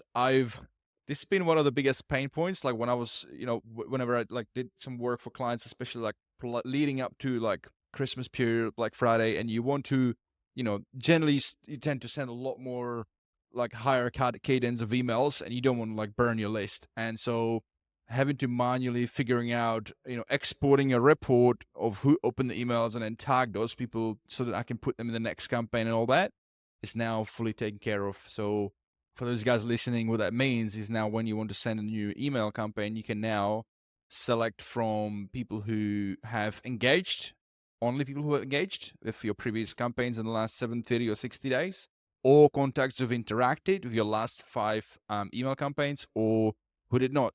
So that is all now full. You don't have to do none of that like manual stuff. It's actually a pretty awesome thing. And that means more targeted messaging. It means, better customer retention, meaning you can create separate campaigns or, to re-engage the ones that are like at a higher risk, like those that didn't open for the last 5 emails and they're already a customer. It's going to save you some money. Although email is not that expensive, but This whole yeah. idea of having like one feature, I think this is where the technical nerdy stuff becomes really powerful. Have one feature, but go deep in it, because so many people have like a simple, little campaign. But if you build one feature, but you just go really deep in like every possibility, you have A/B testing built into your thing. You have all those little options. That gets really powerful. That's where the one feature is good for launching quick. Sure, quick wins, but one feature is also good for getting super nerdy into that stuff and doing it better than anyone else can, because no one's going to go as deep when they only have, if you're competing with someone who only thinks about one thing. So yeah, This I is love that. why I guess it's been over a year now, but why we've been using Beehive. And now I'm like, okay, maybe we can, finally go back. I get the question all the time because they're like, why are you using Beehive? And I was like, Beehive. well, honestly, genuinely built it all in high level, but we were just flying blind. And you're like, this is oftentimes there's always going to be a scenario where you're gonna kind of outgrow it. And I look at High Level as a good pacer there too. You're like, High Level's blog runs on WordPress. No doubt you can rank and get traffic and stuff like that. You're like, same thing where like High Level's affiliate program on First Promoter. You know what I mean? There are certain things where you push the boundary of it where there are use cases there, but that was a big one, having that segmented awareness of who you're sending to, or even just to know, like, is it successful? We keep a KPI, I forget what we call it, but it's like the people who open 90% of our emails, like it's on the positive side. You go like an average rate. It's like, I want to know what fixed number of people open 90% of all the emails that we sent to them. Let's call it like super fans, or I don't know, people who have assistants who open all their emails. But either way, to have those kind of segments, so you're like, okay, I know we're going in the right direction. We're creating good content because it's increasing the number of folks that engage with it. I would love for them to they're going to expand it so you can define your own segments there. But Well, and Speaking I of, think it backs up to what you were saying earlier with like the webinars and the quizzes. Like it was stuff we could already do, but to an end user standpoint, because, being pure SaaS, I'm more concerned about the end user experience than I am my experience. I can deal with whatever crap they throw at me, but I want the end user experience as good as possible. And so I think that was, for the email side and email campaigns, that was a way of them bringing that to the surface so that it's much easier for people to implement. Sure, you could do it. You could run reports, create a smart list, and like go through this whole 5-10 step process to do the same thing. But, if you're new to high level or if you're an end user, no way you were figuring that out unless you really knew the platform inside and out. So I think they did a good job at bringing a lot of the stuff to the surface to make it a little more approachable in some ways. So, are you guys going to next year's summit? I bought yeah. a ticket already. That's my advice to anybody who's listening. Speaking. Buy a ticket now. It's the cheapest it'll ever be. You could buy the lowest tier. It's the cheapest it'll ever be. And if you want to upgrade, it's always a marginal similarity. So if you're like, I don't know if I should do the core or the VIP, just buy the cheap one. It's the cheapest it'll ever be. And then when you want to upgrade, they're not going to say like, well, you bought, well, at least you can make the argument. I'll pay the difference between the ticket that I have. You know what I mean? So usually they scale in discount. So if it's a 400 or whatever the difference is there, my encouragement is buy the cheapest tickets. It's the cheapest it'll ever be. And then when you want to upgrade, it'll just be like, your ticket will have increased by $700, but the difference between where you're at and the next level will have marginally been the same. So buy a ticket now. And I then, should've done just that. clip that recording of Matt DeSano and send that to billing at high level and say, look, Matt said Matt said. we could, Matt said that we could upgrade to VIP for Well, think of just their what the normal constraint is difference not like food. Their constraint is seats in the building. You know what I mean? They're Yeah. like, and they're making sure they're covering costs. Like, you want to pay us $500 for $450 worth of stuff? Yeah, we can figure that one out. And so, but And they're going to be buy in a new space next year. I mean, new venue, true. it's going to be i- huge. if Yeah. you've been in the previous ones, you're definitely in for a treat next year. Oh sure. yeah, the new space is beautiful. You walk in and you feel like you're walking into a palace. It's going to be a fun time. Well, Catch me and there's that between the thing called elephants. space. I mean, We'll- for we'll me have as space. a foreigner, I will miss the ability to be like directly in the center. Now it's like out in the outskirts by the highway. So on that note, that also means you need to book your accommodation. I think at the venue, like it's going to be very difficult to like to be accommodated anywhere else because it's not in a city center. But yeah, I mean, it's a huge place. That's for sure. There's surfing close by in Texas. So when he's a surfer, hit me up. We're definitely doing a surf retreat. Oh, okay. Yeah. October surfing. It's a little What, bit earlier. what do you than What do that. you think, Jared? You're gonna brush up a surfboard? Oh, mate, willing to learn. I'm fishing these days. There's that many rivers and things down here in Tassie. It's just sticking with something simple like that. I don't think surfing's going to be my forte, but I'll give it a go. I'll put some floaties on. It'll be fun. All right, guys, let's wrap it up. Thank you so much for jumping on. I know, we're all busy, and I mean, it's Monday. Like, this is crazy. I mean, I don't understand why you agreed to this on Monday, 2 hours of your time, but thank you so much.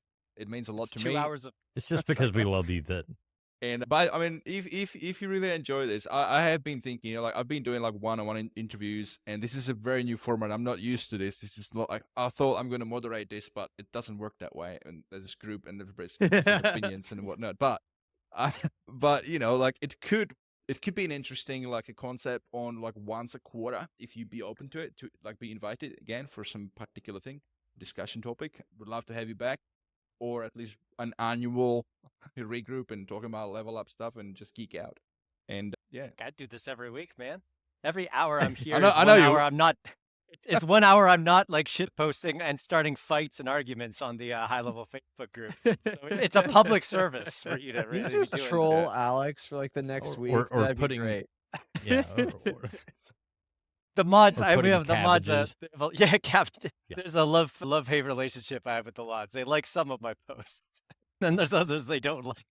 speaking of love, guys, and this is also for you listening, if you like Matt, you talked about how you like monitor your newsletter and like how is it going. Like I look at analytics of the podcast and like it's growing like in terms of downloads. It's month to month like about 20-30%. It's exciting, but I don't really have like any real like feedback. And so there is URL. If you go to highlevelexperience.com/review, there's 3 simple buttons.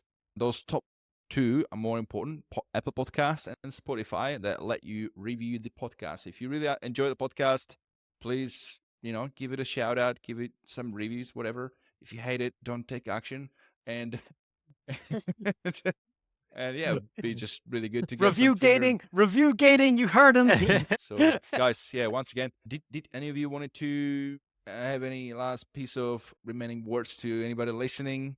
Anything Now, like that? one last thing. Yes. So with all these new features that are coming out and like incremental improvements that High Level is making, the only thing that goes through my mind is it is so much easier to join High Level now than it was like 3 or 4 years ago when probably all of us joined. So if anyone's on the fence if they should go into High Level or start an agency or just even use it as an end user, it is a lot easier now. I guarantee and promise you, just go for it. Thank you, My Sharon. last word would be, if it's worth building, it's worth documenting. Make sure you write whatever you build, just write it down. And that'll save you a whole lot of problems. Hey guys, this is the bit where when I export this transcript and I'll be looking for like, find me the best quotes. Like, this is your chance, Don't touch my shit. There you go. I think- That's a That's good my point. stuff. Leave her alone. That's my quote. All right. I think a big What you one's do. a big ones don't get caught in the clouds. There's so many great features within High Level. There really, really is. There's so many shiny things, but just continue to focus on the things that work. There's new things like we've spoken about today that have come out. And so, it's great that these are available and explore them, but always remember that you can stick with your core 3-4 things and really make a difference, impact people's lives, save people's lives in business just by offering those. I don't know, by the way, if you noticed, but I've purposely picked you guys in here, and there's a reason why I invited Rob Bailey as well. He is no nerd into stuff. He would tell you first time, but he is somebody that you need to listen to as well. And talking to you guys listening as well, Rob big mantra is sell the whole, don't sell the drill. And I wish he could have been here with us, because it would have been he would add a nice extra touch together with On Alex. who Snapshot Wars, we Alex ended up wouldn't have been talking for alone. 15 minutes about Yes. nipple tassels. So he would have gone in some weird places. But yeah, it would have been Yeah. interesting. We miss you, Rob. It's good to have both sides of the coin, because we're all diverse. We look at things differently, and it's just and then people have different perspectives. And you guys listening, you might not relate to what we talk about here. So next time. Far. Hopefully they relate. But Yeah. my all about my the clicks. encouragement is money loves speed. So all these things that are out here, it's not about geeking out or the simplicity of it, but the faster you take action on it, the more credit you get. And so these things that we've discussed and gone deep into, if you're like, that's cool, I'll make a note and come back to this in 6 to 8 months, I guarantee millions of dollars will have been made while you're thinking about doing something. And so if you just pick one thing and take action on it, speed is kind of the unfair advantage. Speaking of 6 to 8 months, that's how long I go for when I create reels from each episode. It covers about 8 months in the future. So I think you guys be all right there. In about 8 months, you'll be able to see one of the clips that we pick out from today's interview. And with that, let's wrap it up. So thank you guys so much once again. Thank you for being on. Thank you guys for all of you listening. Really appreciate you. If you've enjoyed today's episode, then please share it with your fellow agency mates and other high levelers that you think would also benefit from listening. For show notes, links, and extra tips to help you grow your agency or your SaaS with High Level, please go to highlevelexperience.com. We also have amazing sponsors, which I have to thank for helping fund this little operation, this little side hobby that I do. So definitely check them out. Head over to highlevelexperience.com/sponsors. Thank you guys, and have a great rest of your day, everybody.